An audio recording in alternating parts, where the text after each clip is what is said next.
Wala kasi alam sa mga love letter na yan. Pwede ba tulungan mo ako? Sige, ako nagagawa. Ay, nagsulat ng love letter sa'yo. Ang sweet. Love letter? Oo. Ubusin muna to. Yun, nabasa niya yung letter. Tignan natin kung ano reaction niya. Girls, I have a letter to read. Natalie, sa akin yan. Pwede pakibalik. Ayan na. Siksik mo sa baga mo.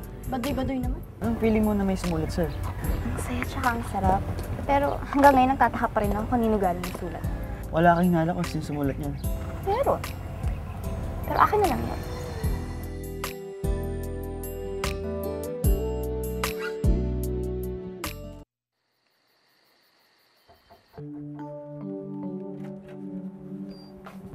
Kamusta ng baby ko? Ay, sorry. Hindi ka na nga pala baby. Dalaga ka na kasi meron ka ng secret admirer. So ano, kilala mo na bang mysterious letter sender mo? Di pa nga eh. Pero may duda na ako kung sino. Talaga? Alam mo kung sa bagay, tayong mga Gomez, malakas talagang intuition sa mga ganyan. So, sino? Galing mo, bro. Buti na lang, emo ka dati. Galing-galing mo magsulat. Nagustuhan ni Cindy yung letter. Nakita mo yung reaction ng mga tao? Kilig na kilig sila. Kailangan pa natin mag-follow up. Gawa pa tayo ng isa. Agad? Oo. Gusto kasi makita yung mukha ni Cindy. Para siyang in love na in love. Kapag in love na siya sa secret admirer niya, saka na ako aamin. Di ba? Galing! Sabi mo eh. Paano? Tara na. Uwi na tayo. Hindi pa ako sure ha, pero feeling ko, si Lucas ang may pakana nito. Tingin mo? Oo. Wala pa akong proof, pero nararamdaman ko si Lucas to. Parang ako iba ang nararamdaman. Sino? Hindi ko sasabihin. Tuloy na. Malapit sa'yo yun, baby. Kayo? Malapit kayo sa akin. Bakit naman kita bibigyan ng love letter? Nakakaloka ka. Sana sarili ko na lang binigyan ko ng letter, di ba? Bilang hindi ako nakakatanggap. Nakakaloka ka. Hindi nga sino. Basta, Ano? Basta. Lucas. All I know is that I feel something about you. Something true. Something right.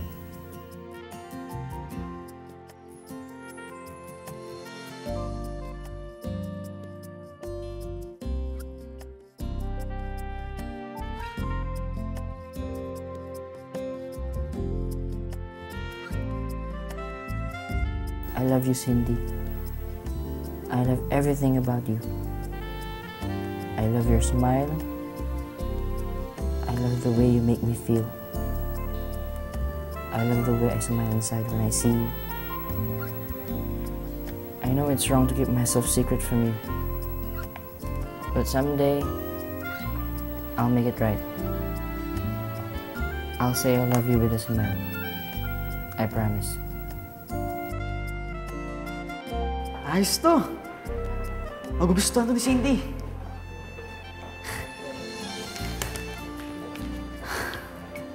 Love your secret admirer. Ayan. Alam mo, Tol, bilib na talaga ako sa'yo. Paano mo nagagawa to parang galing sa loob-loob mo? Wala lang. Kumukopya lang ako sa mga lyrics ng kanta. Pwede kaya ba natin? Yung mga kanta kinakopyahan ko, di mo alam. Parang hindi naman lyrics. Bahala ko nga. Sige. Una na ako, ah. Kita na lang tayo mamaya. Salamat. Salamat ulit.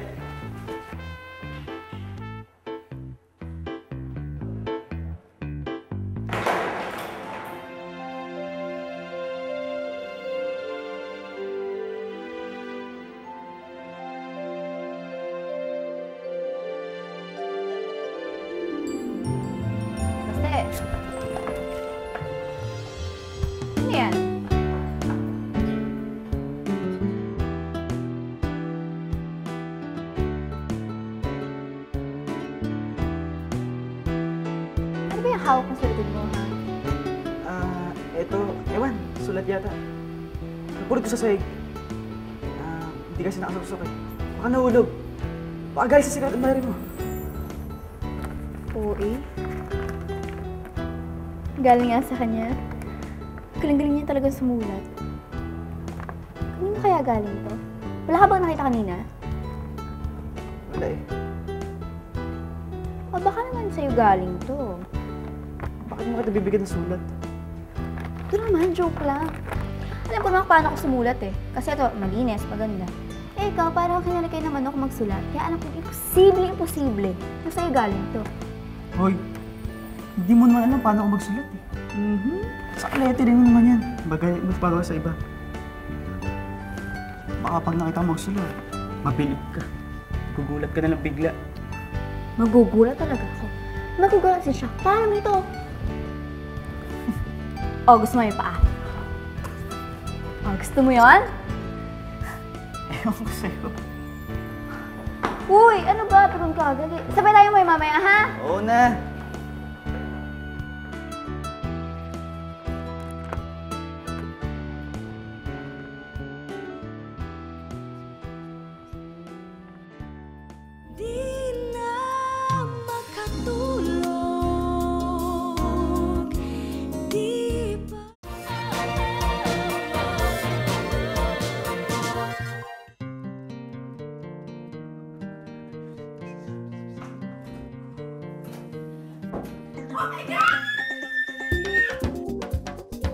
Grabe ka naman! Bakit ba ako pinasok dito? Alam mo, nasa school tayo. Paano kung magpa-discuss ba to? Teka lang, excuse me. Hindi nakasarado yung pinto, hindi nakalak. Pumunta ako dito dahil naiihi ako. Buksan mo na nga yung pinto. Lumabas ka na! Oo na, sorry na. Excuse me nga! Ay, mabuksan eh. Ano ba yan? Paano tayo lalabas ngayon? Janitor! Janitor! Please! Ano ba yan? Oo, Ay, makakalabas. Uwian natin! Ano ba naman yun? Pabukas naman, please! Tao, tulong! Ano ba yan? Natalie, padaan na si Lucas. Kasama niya sina Cindy at Baste. Okay. Belle, ang printouts.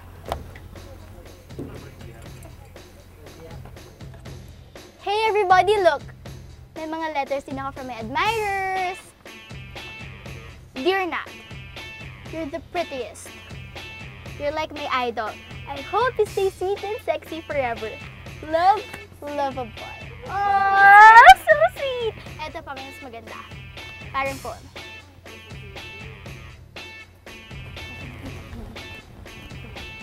Since, nakatanggap ka na ba ng bagong letter from your secret admirer? Alam mo ba, famous po kagabi sa FB yung naman ng love letter mo. Oh my gosh, ang daming nag-like. So ano, meron pang bago? Share mo naman sa amin yung naman ng letter Oo mo. nga naman. Please, sige na, kahit konti lang. Oh my God! Bagong letter si Sims. Ayaw mo ba marinig? Puto nga sila. Ever with wipers? Wala akong time sa mga ganyan-ganyan. Mukhang nag-iiba na ang ihip ng hangin. And I'm loving it.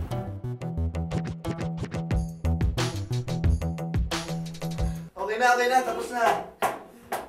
Bakit kasi di mo dinala cellphone mo? Ted, okay ka lang? Bakit ako magdadala ng cellphone dito sa banyo? Bakit ikaw hindi mo dala yung sa'yo? I'm sure alalang-alala na si Berna sa'yo. Excuse me. Matagal na kami hiwalay ni Berna. Che! Grabe kaya kayo maglandian. Selos ka, no? Excuse me, hindi ako nagsiselos. Talaga lang, ha? Oh! Oh!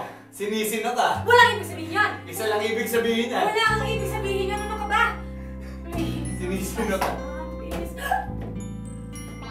Dapat mabukas. Ano ba yun?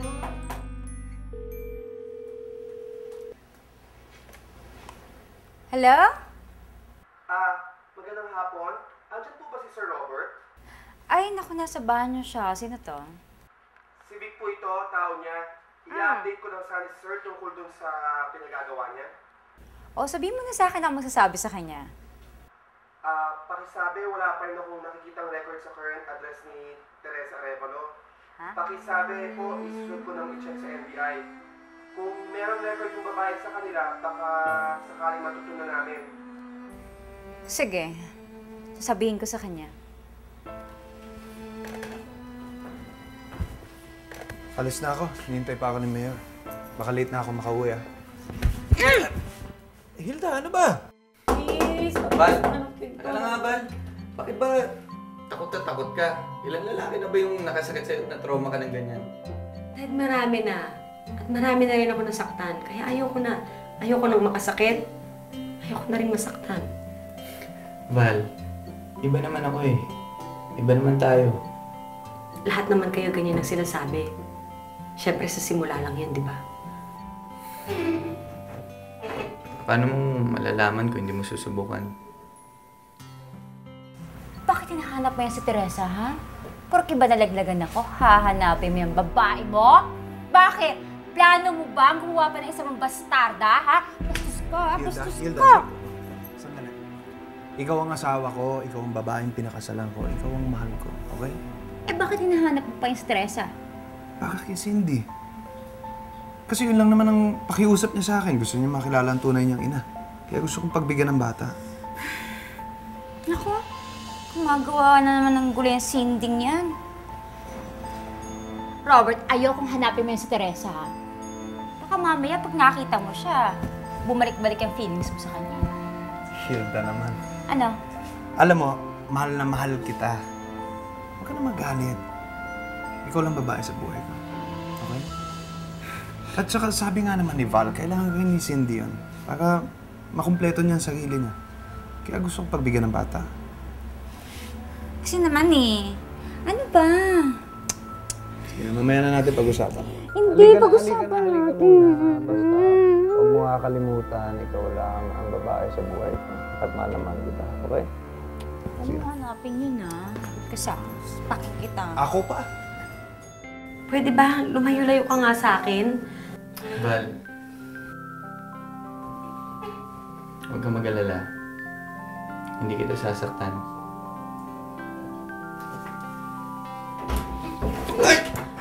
Kaya pa ba dyan? Salamat, ah! Galing mo rin sa timing eh, no?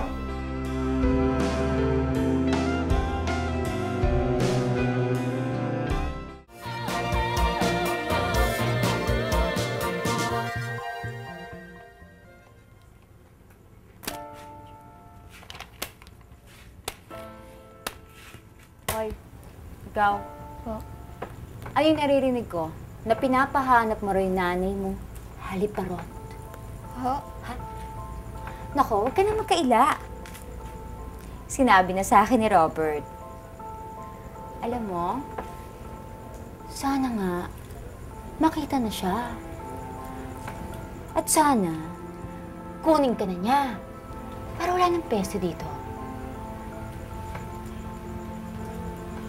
Ano yan? Wala po, wala. Uy, anong wala? Patingin! Assignment to. Ay, wala naman pala. Hindi, Wala pa. Patingin! Wala po yan. Patingin nga. Alam mo yung sinulat natin kanina? Babata na nangyari. Tik na ka mahuli ni Cindy. Kasi nakita niyang hawak ko itong sulat. Buti lang nakapagpalusot ako. Paano yan? Hindi ka niya pwede makita sa lakad niya. Dahil next time, pagdududahan ka nun. Kaya nga, may favor pa nga sana ako sa hingin. Favor na naman. Nakakarami ka na, ha? Sige na, no choice na talaga ako eh. Ano ba yun? Dear Cindy, I love you. Wow, ah. Love letter? Love letter ka na ngayon? Ikaw talaga? Manang-mana ka talaga sa nanay mo. Malandi! Pareho kayo. Akin na po yan. So, ito pala inaasikaso mo kaysa sa pag-aaral. Pinag-aaksaya mo ng panahon itong mga ganito? Ha? Hindi ko na po pinapabayaan yung pag-aaral ko eh. Ginagawa ko pa nga po yung assignment ko eh. Kaya sige na po, ama na po yan. Gusto mo talaga nito? Oh. Ayan. Oh, saksak mo sa bagan mo.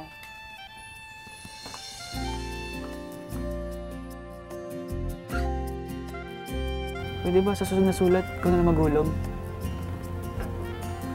Ano? Baka naman ako pamahuli niyan. Di mag-iingat ka na lang. Ang hirap naman ang pinapagawa mo. Basta mag-ingat ka na lang. Last naman na yun eh, promise. Last na favor ko na yun. Sige, wala naman akong choice eh. Sige na, pagawa ng bag ko.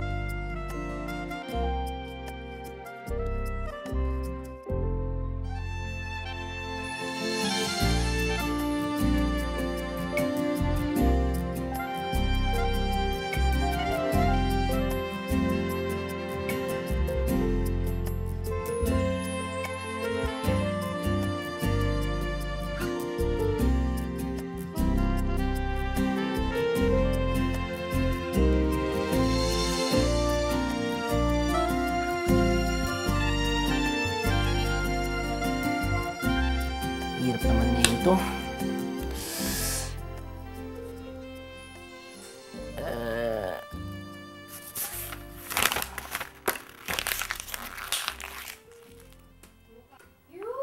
Pero issue pa. Bakit? Tulungan mo naman ako. Gawa mo ako ng essay sa English. Hindi ako marunong ng mga yan. Tsaka busy ako. Di ba magaling ka magsulat? Tulungan mo na ako. Hindi ako magaling magsulat. Ang kulit mo, marami akong ginagawa, oh. Daya naman na ito eh. Kasi ibang tao may oras ka, pag sa akin wala. Sige ka. Pag di mo ako tinulungan, meron akong gagawin na hindi mo magugustuhan. Gawin mo. Talaga.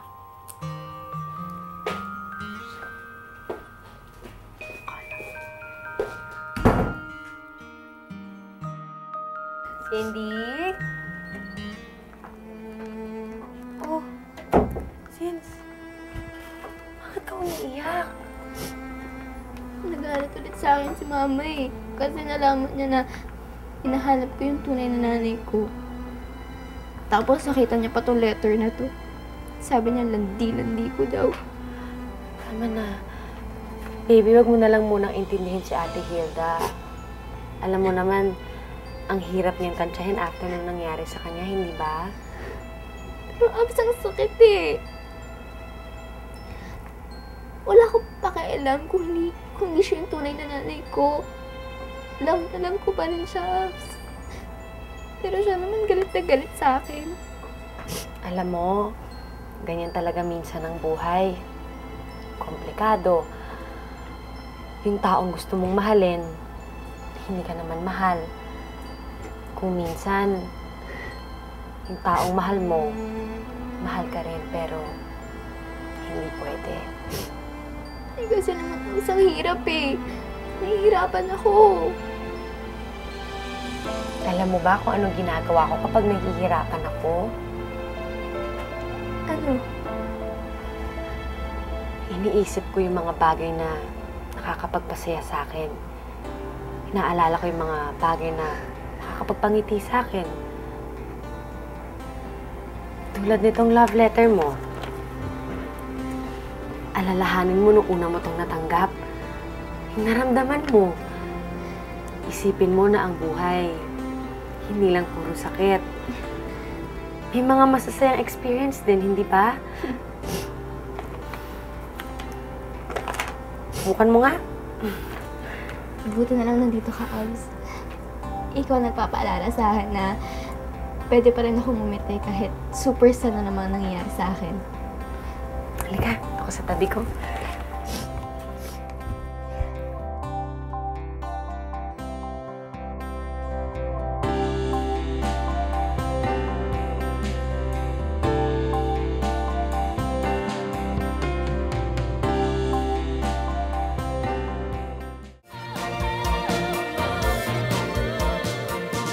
Last na to, ah. Naghihirap ako pag-uwin to kagabi. Last naman na to eh. Siguro naman, pag naibigay ko na to si Cindy, pwede na ako umamin sa kanya.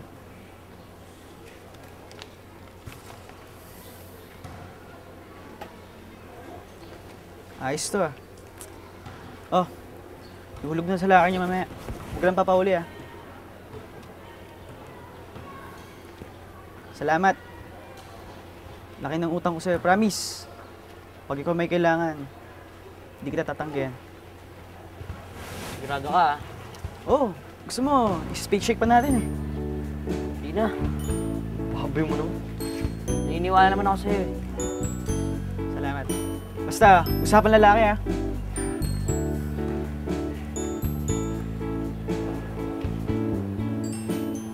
Walang laway yan. Masyado antok sa laway. Tati, kumusta? Absent ka hapon ah. Oo nga eh. Sumakit ka ni Chang ko. Ginugutom ko daw kasi sarili ko. Talaga lang ah. So anong bago? Sumulat ba ulit sa'yo ang secret admirer mo?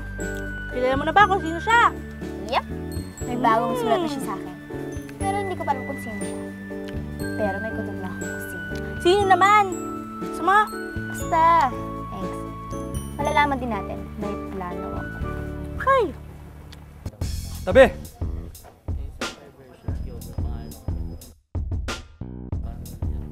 Aka na yan. Kamusta ang mga paborito ko? At ang dati kong best friend na traidor? Jimbo, ayaw na namin ng gulo. Sorry ka, gusto ko ng gulo. Tandaan nyo, umpisa pa lang to ng paghiganti ko. Ngayon nakabalik na ako. Tapos na ang maliligayang araw nyo.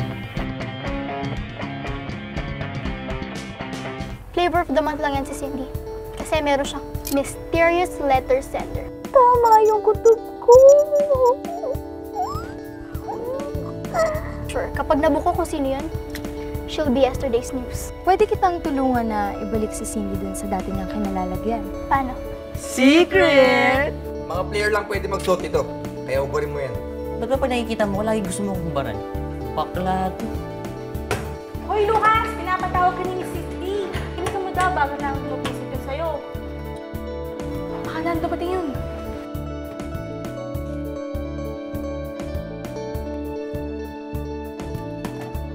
Pinapatagi daw po ako eh. Of course not. Go back to your class. Ano yan? Ano yan?